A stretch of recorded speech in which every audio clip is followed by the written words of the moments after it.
আলাইকুম সবাইকে। আজকের এই achiever celebration and success story প্রোগ্রামে সবাইকে স্বাগত।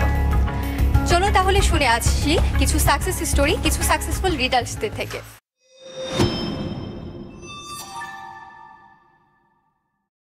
আসসালামু আলাইকুম সবাইকে।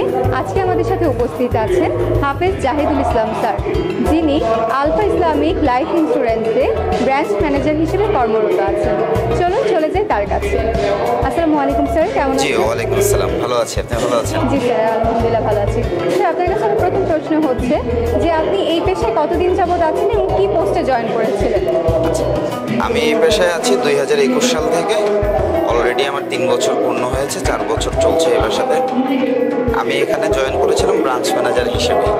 আমার এখানে জয়েনিং তো 3 বছর যাবত আছি। স্যার, আপনাকে যদি একটু প্রশ্ন করি যে আপনি হাফেজ হয়ে এই পেশায় কেন, আর সেক্ষেত্রে কি এই পেশায় কোনো চ্যালেঞ্জ ফেস করেছেন এইসব বিষয়ে? জি ধন্যবাদ আপনার প্রশ্নের জন্য। হাফেজ হয়ে কেন আসলাম সেটা হচ্ছে, যখন 2020 সালে আমরা মাদ্রাসায় লেখাপড়া শেষ করার পরে হচ্ছে কোনো একটা জায়গায় জবের জন্য ট্রাই করতেছিলাম।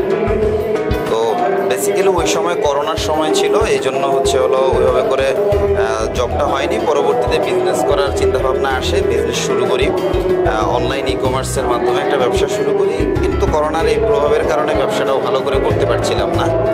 ওই সময় আলফা ইসলামী লাইফ ইন্স্যুরেন্সের একটা ইনভাইটেশন পাই এবং ওইখানে যাওয়ার পরে আমার কাছে বিষয়গুলো ভালো লাগে এবং আমি শুরু করি।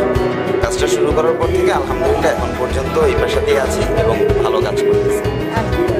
তাহলে আপনার কাছে আমার পরের প্রশ্ন হচ্ছে, অনেক ইন্স্যুরেন্স লাইফই তো আছে, সেক্ষেত্রে আপনি আলফাকেই কেন বেছে নিয়েছেন?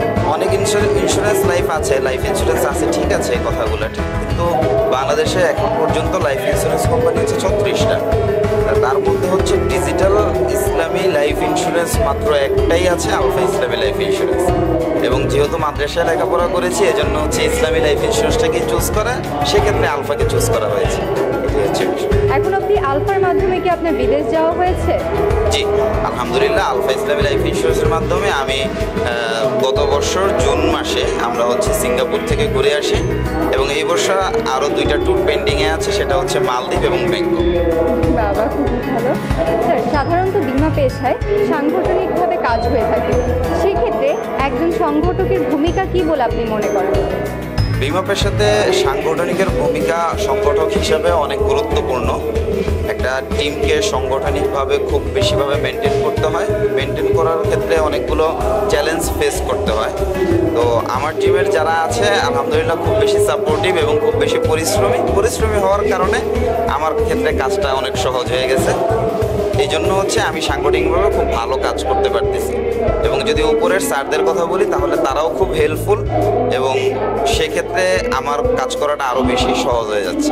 অনেক ধন্যবাদ স্যার আমাদের প্রোগ্রামে আসার জন্য। আপনার জন্য অনেক শুভকামনা, ভালো থাকবেন। জি আসসালামু আলাইকুম, আপনাকে অনেক ধন্যবাদ।